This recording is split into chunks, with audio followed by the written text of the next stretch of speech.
Right, good morning, grade 11s. Today we're going to revise still some of term one's work, and we're going to look at chapter 6, business ventures. So that's part of the topic of business ventures, and we're going to look at avenues of acquiring a business.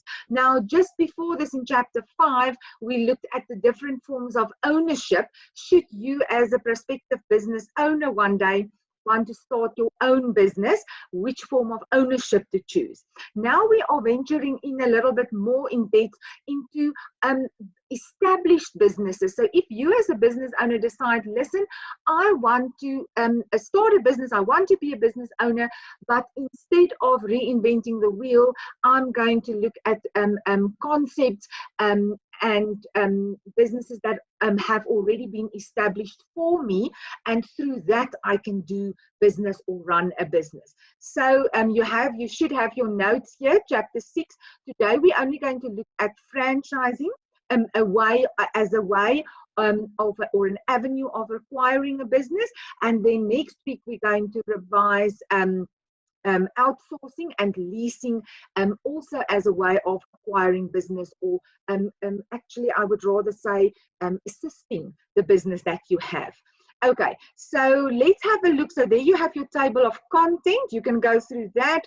Then we have our learning outcomes, exam guidelines that you must know what to focus on when you are studying for the exams, as to what type of questions you can expect from this section of the work.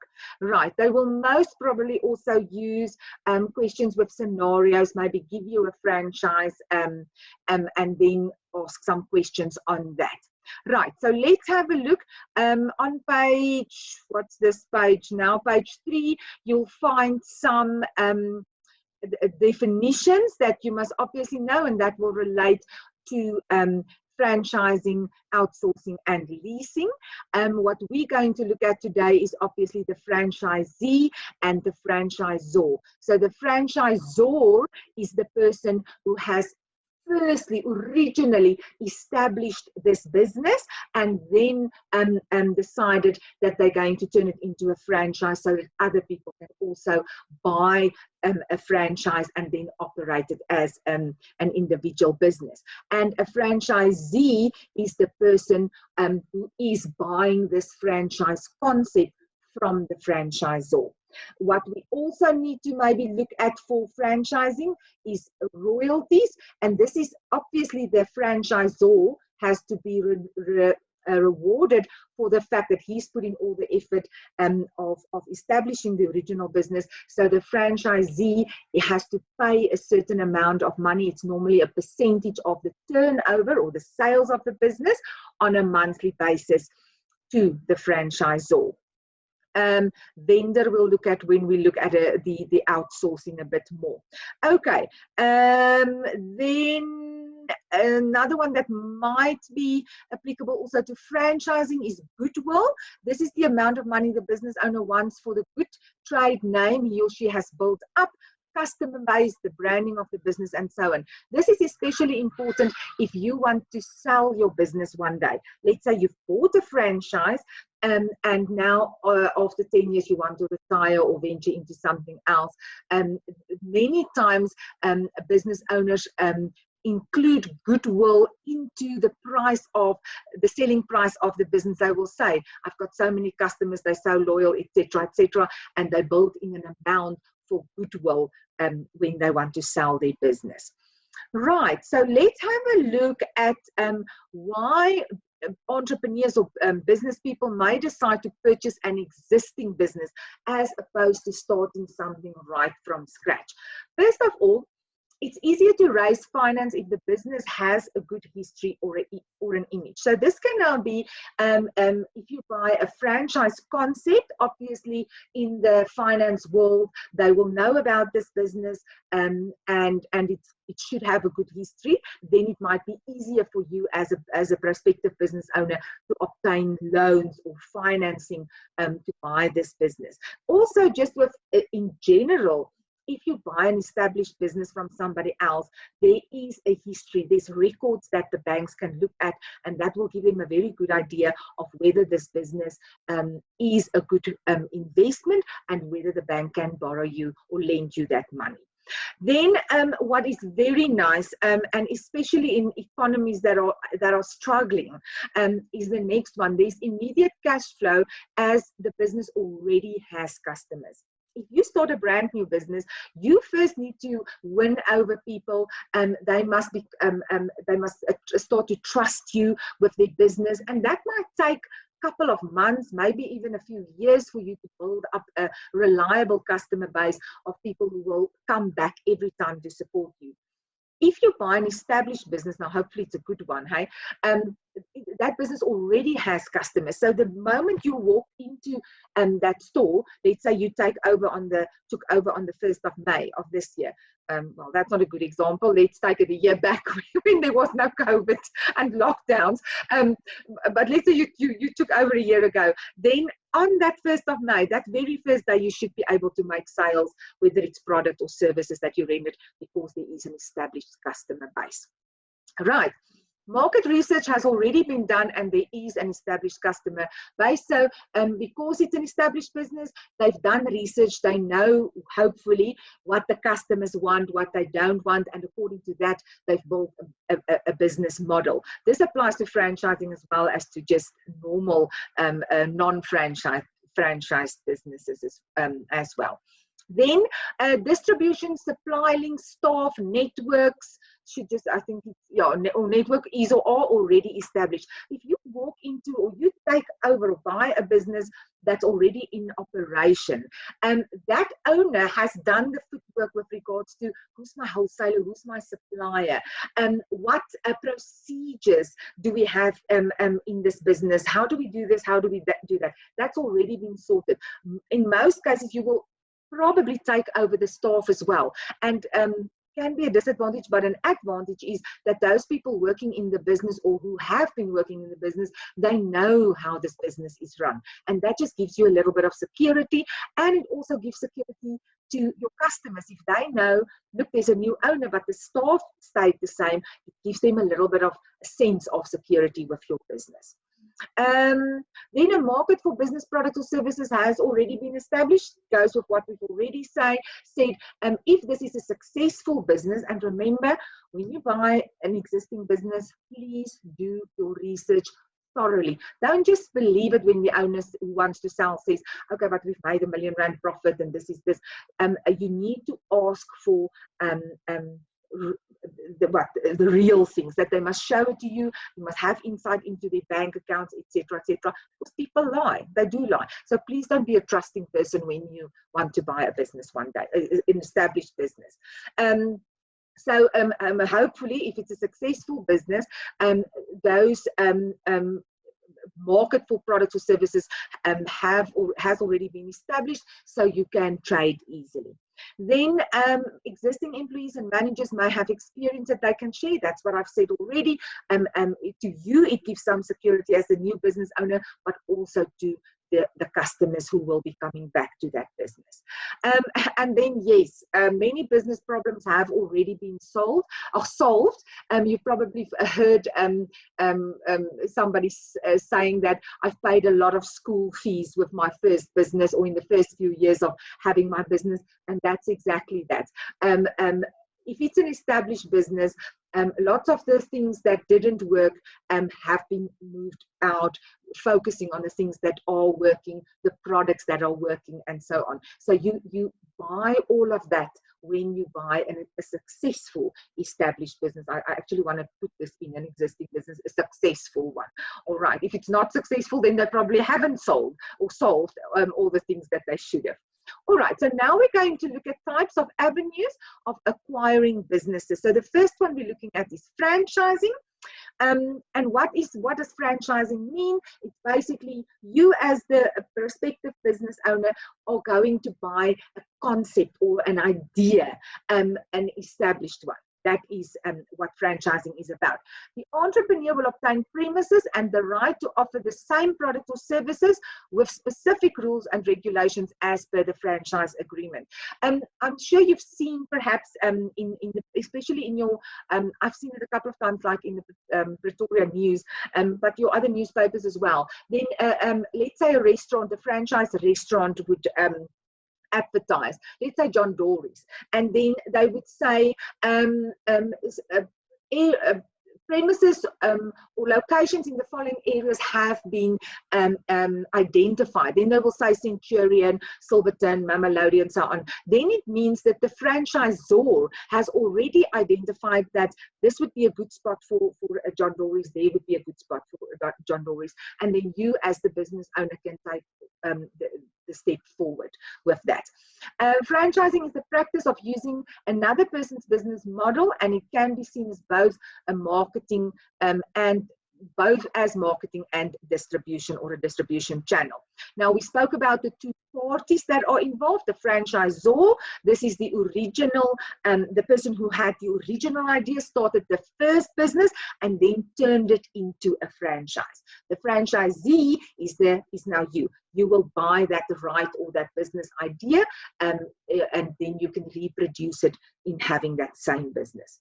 The franchisor grants the franchisee the right to distribute its products and trademarks for a percentage of the gross monthly sales and a royalty fee. So obviously you're not doing it for free. You first have to pay to buy this concept, and then you're going to keep on paying on a monthly basis the royalty fee as well. There's a couple of examples. I think this fish and chip should be I think it's a fish and chip company, to be dead honest.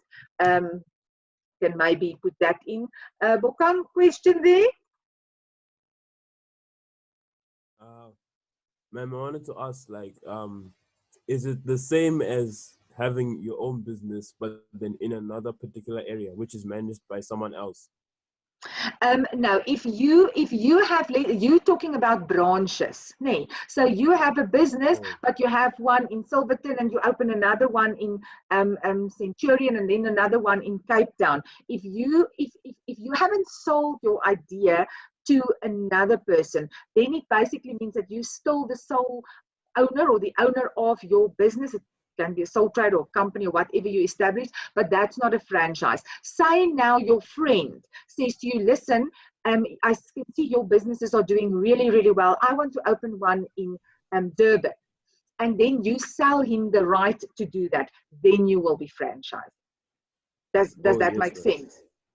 Yes, ma'am. Okay, cool. So here's a couple of examples. McDonald's, I think many people are happy that they're delivering now. I believe Kentucky is also doing that.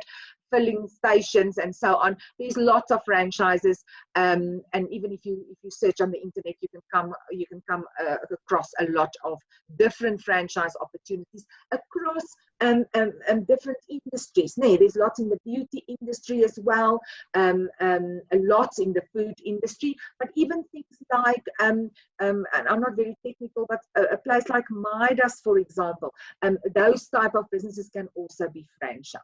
Okay, what are the advantages of franchising? Those of you who did business studies in grade 10, you'll know that this is a nice repeat of what we've done last year. So hopefully by now you know it as well. The advantages of franchising, it allows businesses to buy a well-known, or business owners to buy a well-known brand which guarantees sales and good return. Obviously, we're talking once again about successful and franchises and not the ones who are struggling. But obviously, if you are thinking of buying a franchise, you will go for the ones that are well-known and well-established, I assume. Purchasing a franchise is cheaper than starting a new business. Please look into the notes, but it's not always the case. Sometimes it is highly expensive to start a franchise business. I think last year we checked, and it was something like, I think a small McDonald's, just to buy the franchise right is something like 3.6 million rand. I do think it includes what they call a turnkey operation, so the machinery and things like that. But 3.6 million rand is a lot of money. You will battle to get franchise concepts to buy, I think, below R1,000,000. If you're lucky, perhaps 750,000 Rand. It is actually very expensive, but you are buying the success of the already established businesses as well. It does reduce long-term financial risk because franchise businesses do have, they've done studies on that. I think the last time also I read, franchise businesses have, I think, an 80% better chance of surviving and actually being able to continue doing business than a business that's not a franchise. But as I said, that's the statistics, and it might not always be the truth. A business is based on a proven idea, and the product and services are tried and tested. So you, as a new business owner, do not have to come up. Let's take like one of our takeaway establishments like KFC. You don't have to come up with all the types of meals that you want to offer, and cold drinks and combos and things like that. It's already been done for you. It's given to you. You're paying for it, but it's given to you. A franchisee can get support from the franchisor, which often includes training, advice, and marketing. I personally think this is one of the biggest advantages. So many people, they may be saved up, or they're taking their pension money or whatever. Now they want to start a business, but they really have no idea. They may be not in the business environment, and they haven't been in an entrepreneurial scenario. Now they want to start a business. It is very difficult. It is very challenging. But if you're buying a franchise, you can rely on the franchisor. They normally come and do the training, for example, for with your staff, so that the staff knows what to do. In many cases, you're paying for it, but the franchisor does the marketing on your behalf. And usually a lot of research has gone into the marketing, so they know when to advertise, where to advertise to get the best market exposure. And then also advice. If you have a problem, you're encountering certain obstacles in running the business, the franchisor team is there to assist you along the way. And that is one of the biggest advantages from my point of view. And then forms of financing that are not available to the public are often available to franchisees. That's now when you approach a bank, for example, and say, listen, I want to buy this franchise, but I only have 50% of the cash available. Then because it's a franchise, the banks are more willing to supply the loan or supply the money or to approve the loan, as where you would go to them and just ask for your own business that you want to start. You might not be able to get that financing. So that is a nice advantage for franchising. There's a few more. Purchasing a franchise could be cheaper than starting your own business. It's tying in with one of the previous bullets. As I said, to me, that's debatable, depending on what type of business you're starting. Businesses that are able to use a recognized brand name and a registered trademark, which helps with advertising and marketing. I mean, if you start a KFC, everybody knows what KFC is and what their products are. Hopefully, if I go to this KFC in Pretoria, and I drive down to the coast and I go to one in Port Elizabeth, I should get the same kind of products, the same taste, everything, the same portion size, and that is what's nice. You don't have to go and advertise this. Your clients already know what they're going to get. The systems, operations, goods and services are well established. You don't have to go find out, where must I buy the chicken, where must I buy the spice. All of that is supplied to you. They will tell you where to order. In many cases, the franchisor also acts as a distribution channel, where you as the franchisee are then sort of forced to buy the products through the franchisor. It might come up with the disadvantages, but for an advantage is the fact that you don't have to go source anything. You will probably know exactly where to get your different products and services at the best price in most cases. There's often access to group support from other franchisees and a network of communication and legal advice. Very, very nice. And especially for a first-time business owner, if you have to go through all of those things and find out where can I get this advice, and it's going to cost money and so on, that's a very nice advantage for starting a franchise. Established suppliers give bulk discounts as they form part of a larger group. So once again, if you have to source products or buy products, because you're part of this franchise group, you will most probably get it at a better price than somebody who has got his own little takeaway store. Then the marketing and advertising costs are shared, so they are often lower than for a non-franchise business. That's a nice advantage if we think of advertising on TV, radio. Those mediums are very expensive, but because there's maybe lots of franchises in this group that you are buying into, that you also want to buy a franchise, your advertising cost may in fact be lower than you trying to do it on your own as an individual business. Management advice is often provided, so it's not necessary to be a business expert, as I said, especially for people who do not have business background or entrepreneurial background. This might be an option if you've got money to invest and you want to start a business. Right. What are the disadvantages of franchising? Acquiring a franchise can be an expensive initial layout. Do yourself a favor and go and search for a couple of franchises and see what the cost is to buy the concept from the franchisor. That is besides the fact that you have to pay royalties every month. There are often restrictions in the agreement and terms of how the business should be operated. So you can't decide, for example, in some franchises, I've got friends last year, was it last year? I had the lady from Mimos coming to speak to my grade 11. Was it this year? Can't remember. I think it was last year. And I think with the Mimos franchise, for example, they give the franchisees a little bit of freedom as to what they can add to the menu. For example, they've started a breakfast buffet on Sundays and Saturdays at their one restaurant. But other franchises are extremely strict with regards to what you're allowed to sell, where you must buy your products, and so on. For example, you can't have a McDonald's and then decide, listen, I'm not tired of the, what do they do, the McFlurry? Nee, I'm not tired of the McFlurry. I'm now going to do a Coke float, for example, if it's not on the menu. You can't do that. They've got very strict rules and regulations, and especially for highly entrepreneurial people, that can be frustrating. So, I see this idea can work very well, but I can't apply it because I have this franchise. So it's something you have to keep in mind. Yes, that ties in with number 3 then. Then one poorly performing outlet may risk the reputation of the entire franchise. Unfortunately, that is the truth.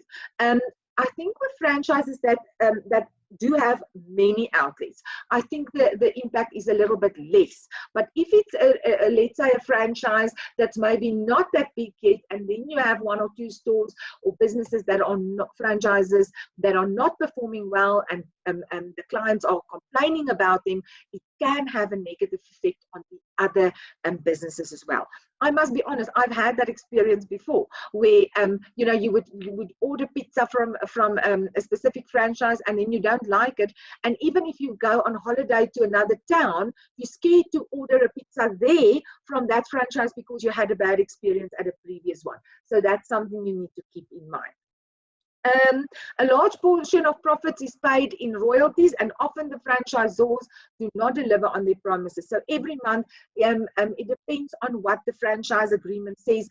It can be up to, I think, 10%, maybe a bit more, of your monthly sales. That's a lot of money that you have to pay over to your franchisor as a franchisee. And they say sometimes the franchisor promises all of these things, but they don't deliver. They don't make good on their promises, and that can be a real burden to the business then at the end. It's often difficult to sell a franchise or to terminate a contract. I would rather say terminate a contract. So say, for example, I've got a Mimos, and now after a year or so, I feel, listen, I don't want the Mimos brand anymore. I don't want the franchise. I'm going to make my own pizza outlet. Then it might be difficult to get out of that contract. I think to sell a franchise, if it's an established one, if you've put in a lot of effort, if it's a profitable one, I don't think it's difficult to sell. I actually think it would be an advantage. So I would rather say it would be more difficult to terminate a contract from my point of view. The startup cost may be a challenge without assistance from the franchisor. So many people just don't have 3 or 4 million rand lying around to actually establish and start the franchise, all the equipment and so on. That's obviously, I'm thinking restaurant wise. There's other service franchises that are not that expensive.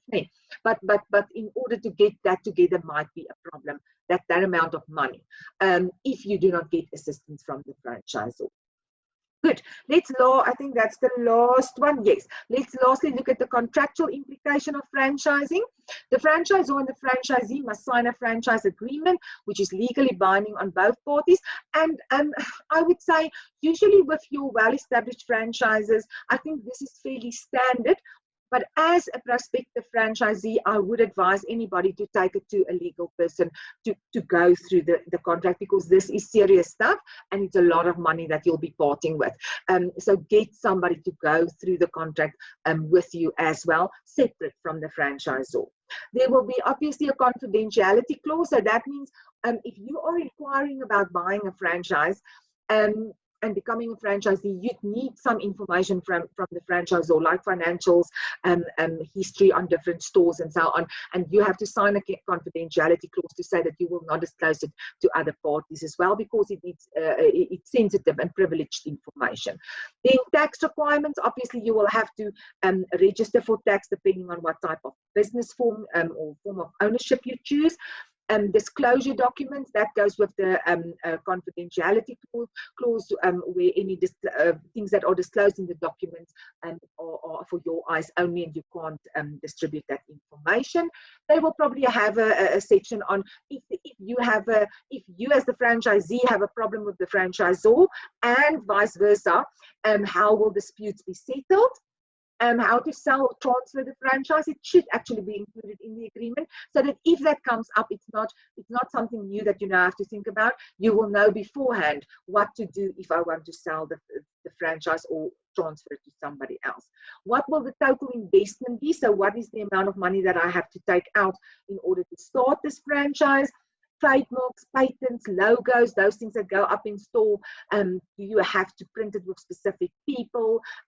How is it handled? Because that's part of the brand name, so it's very important. Advertising policies, are you allowed to advertise on by yourself, perhaps on local media and so on, or is everything centralized through the franchisor?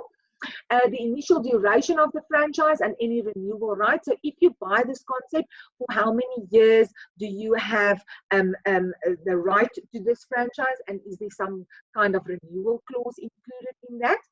Then the policies that govern the product or service. So this is how we make this thing, this is how we provide this service. All those policies should be stipulated in your franchising contract. Royalties and service fees, pardon, payable. What is the royalty fee that you have to pay every month? And by the 6th or the 7th of the next month, that money has to be paid over. Are there any additional service fees that have to be paid? All of those things must be stipulated in the franchise agreement.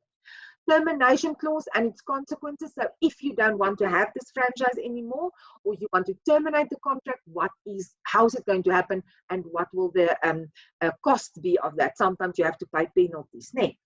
Training and operational support provided by it should be franchisor. Any training, they must stipulate how they're going to train your employees, how long, what will be the support afterwards, etc., and make sure that you know exactly what they mean by all of this. The nature and extent of the rights granted to the franchisee. So what you as the franchisee can do, what is within your power. Can you put in your own adverts? Can you do a radio advert, or what must be channeled through the franchisor? And then the form of ownership that the franchise will operate under. Obviously, you will decide that. Will it be a partner? Will it be a partnership? Maybe you and your brother are going to run this business, sole trader, or are you going to register a private company, for example? And all of these things must be then stipulated in the franchising agreement or contract, because it just makes things easier from there. If you continue, all of these things are in place. Good. And that brings us to the end of franchising.